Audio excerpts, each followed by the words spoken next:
Mirë, jemi rikthyer sërish drejt për së drejti. Ne do të shkojmë tani në një lidhje të drejt për drejt me kolegen ton, Keti Banushi, e cila është duke ndjekur në gjykatën e posaçme seancën që po mbahet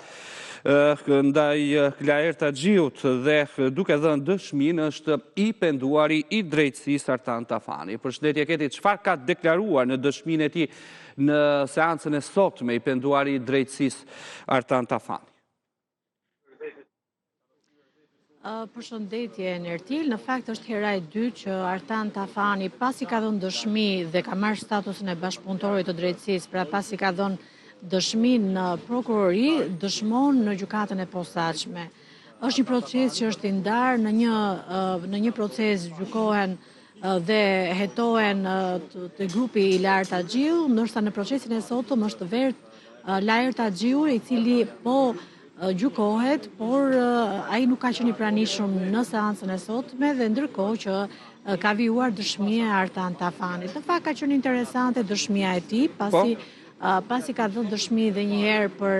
tritolin që është vënë në dyqanin e Noizit, për të cilën deklaroi që kishte nisur fillimisht ishte një porosi e Laer Taxhiut, i cili në fakt ishte nisur nga një sherr që kishte patur, një debat që kishte patur mes Kleviol Ahmetit dhe i cili në fakt ishte dhe Noizit, i cili në fakt Kleviol Ahmeti Klevio, i njohur ndryshe, ishte rrahur nga ky i fundit. Pra ka qenë ky si filles ku Laer Taxhiu kishte kërkuar që t'i vendosej tritol, pra Noizit, dhe kjo ishte vendosur dhe sipas dëshmisë së bërë nga Tafani, ka qenë ai që ka shkuar për të vendosur tritolin, ku është vendosur rreth 1 kilogram tritol, të cilin në fakt ai pretendoi që e kishin në banesë, pasi ata kishin furnizoheshin në Tepelen dhe her pas here kur i duheshin tritol ose të tjera materiale për të kryer krime, e kishin bazën në Tepelen. Megjithatë, një tjetër dëshmi interesante në fakt, që nuk është përmendur të paktën në dëshminë e parë, dhe është e re edhe për hetuesit, është edhe të paktën në ditën e sotme, Tafani ka folur edhe për një gjop rreth 1 milion euro që është vendosur një biznesmeni në Lushnjë. Ai nuk përmendi mbi emrin, por tha vetëm emrin e tij, Enea, dhe sipas tij ka qenë ky i fundit që ka patur probleme me disa persona të tjerë në Lushnjë dhe ka kërkuar vetë ai Laer Taxhiu, dhe ky i fundit pasi e ka marrë, e ka dërguar në periferi të Tiranës, i ka vendosur një gjop të cilën 1 milion euro, por ndërkohë sipas dëshmive që ka thënë Tafani, kanë arritur t'i marrin 360.000 euro. Ndërkohë që 120.000 euro biznesmeni ja ka dhënë atij djalit që e ka lidhur me Laer Taxhiun. Megjithatë duhet theksuar se ai ka treguar në gjykatë terrorin që kishte grupi i tij ndaj kreut që është Haxhiu, i cili në fakt dhe nga prokuroria ka një dënim me burgim të përjetshëm, por ndërkohë vazhdon të hetohet dhe për ngjarje të tjera kriminale në qytetin e Lushnjës, dhe sipas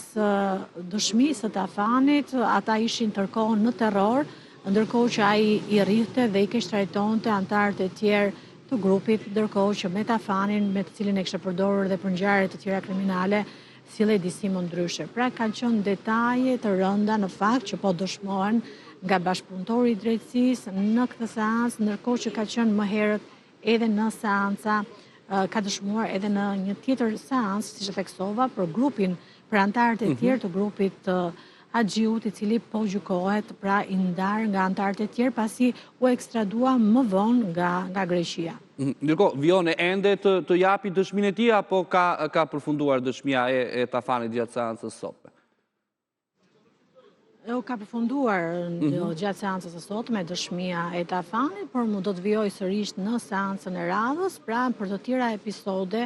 të cilat ai do t'i rrëfejnë në para gjykatës që të marrin vlerën e provës, pasi ai ka dëshmuar më herët, siç e theksova, në prokurori, në SPAK, ka bërë bashkëpunimin, ka firmosur bashkëpunimin me prokurorët e prokurorisë së posaçme, ku ka marrë statusin e bashkëpunëtorit të drejtësisë, por siç e theksova dhe për prokurorët, ishte e re dëshmia që dha sot, episodi që dha sot, në lidhje me gjobën që është vendosur një biznesmeni. Padyshim, prokuroria do t'i bëjë verifikimet e nevojshme, pasi kjo del për herë të parë në gjykatë, do të bëjë verifikimet e nevojshme në lidhje me këtë deklarim që ka bërë ditën e sotme Artan Tafani. Pra, me dëshminë e tij dhe me dëshmi që mund t'jap edhe në seancat e tjera, kjo bën që prokuroria të zgjerojë hetimet duke u nisë, së pari ti verifikoj, por të zgjerojë hetimet për shembull pas dëshmive që jep Tafani. Atyre është në statusin e bashkëpunëtorit të drejtësisë, cili do që kërkon të bëhet bashkëpunëtor i drejtësisë, të paktën marrëveshja që shkruhet dhe ju i thuhet dhe bashkëpunëtorit të drejtësisë është që të mos mbajnë asnjë të dhënë në lidhje me krimet që kanë kryer. Pra kjo është ajo që atyre u thuhet që në fillim dhe disa prej bashkëpunëtorëve të drejtësisë që kanë bërë marrëveshje fillimisht e kanë humbur statusin në momentin që prokuroria ka vërtetuar që ata kanë mbajtur rezerva dhe nuk i kanë treguar të gjitha krimet. Sa i takon Artan Tafani ditën e sotme, siç e theksova, edhe për prokurorinë ai ka dhënë një detaj të ri që ndoshta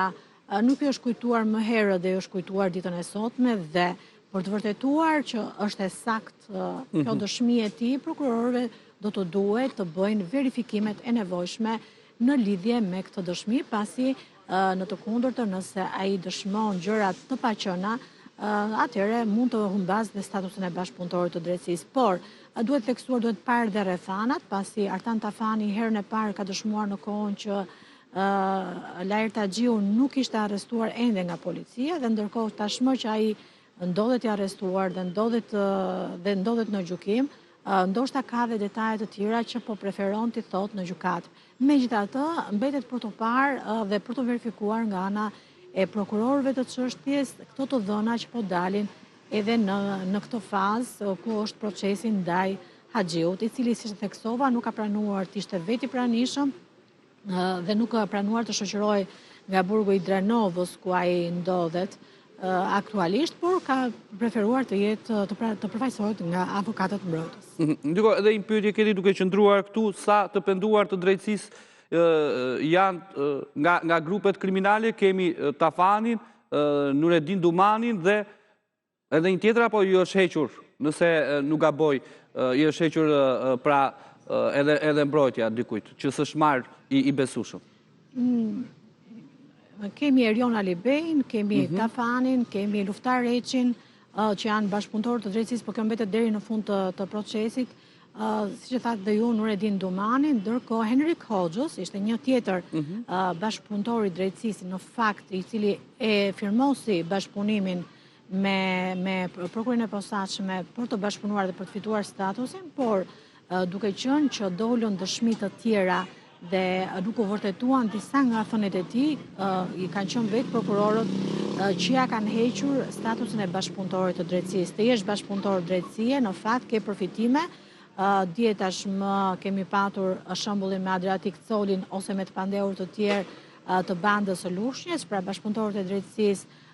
dënohen për krimet që kanë kryer, për dënimi i tyre është minimal me atë që e parashikon kodi penal, por dhe familja e tyre merret në ruajtje nga ana e strukturave shtetërore dhe ata dërgohen në një vend ku në fakt nuk gjenden nga grupet kriminale. Pra,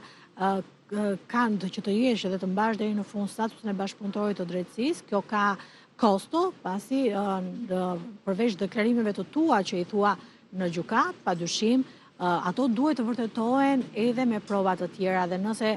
kemi vënë re dhe në procese të ngjashme janë pikërisht të pandehurit e tjerë, të cilët janë hedhur në sulm ndaj bashkëpunëtorëve të drejtësisë duke pretenduar që ata nuk i kanë të vërteta ato që thonë, pra dhe këtu është gjithë lufta që po bëhet me bashkëpunëtorët e drejtësisë dhe kjo për faktin që dëshmia e tyre mos ketë vlerë, ata të humbin statusin e bashkëpunëtorit të drejtësisë dhe mos të provohen akuzat ndaj tyre. Pra është një luftë e madhe mes të pandehurve të tjerë të grupeve dhe bashkëpunëtorëve të drejtësisë, të cilët në fakt duhet theksuar që për këtë arsye gjyqi ndaj vrasjes së Vajdin Lames dhe të tjerëve ku janë të pandehur disa persona mes tyre dhe Emiliano Shullazi, ka 6 vite që vijon në gjykatën e posaçme dhe ende nuk kemi arritur në konkluzionet e prokurorisë pra në shkallën e parë dhe kjo për shkak se gjithmonë në çdo seancë dëshmitari i drejtësisë Luftar Reçi, i cili në fakt ishte edhe ai që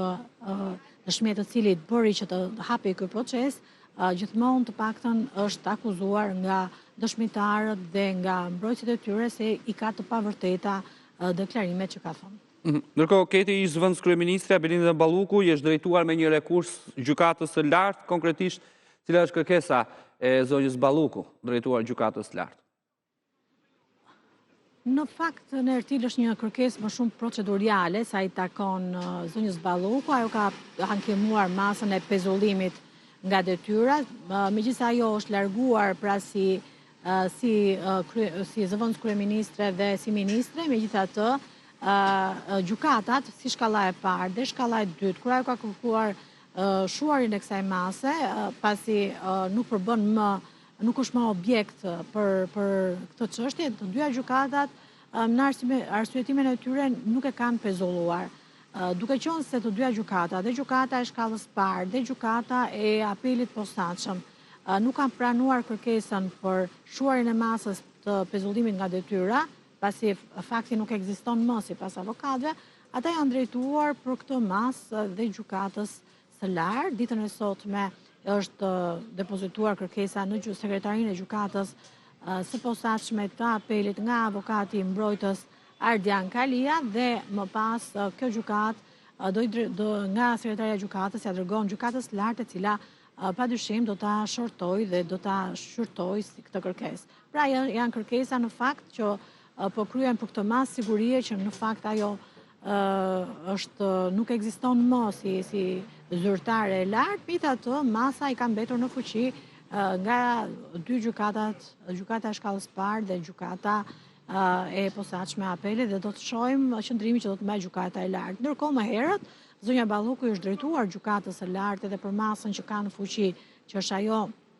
e ndalimi për të dalë jashtë vendit dhe bllokimi i pasaportës, por kjo kërkesë e saj u rrëzua nga ana e gjykatës së lartë. Faleminderit Keti Banushi për gjitha këto informacione që na përcollen në këtë lidhje të drejtë për drejtë.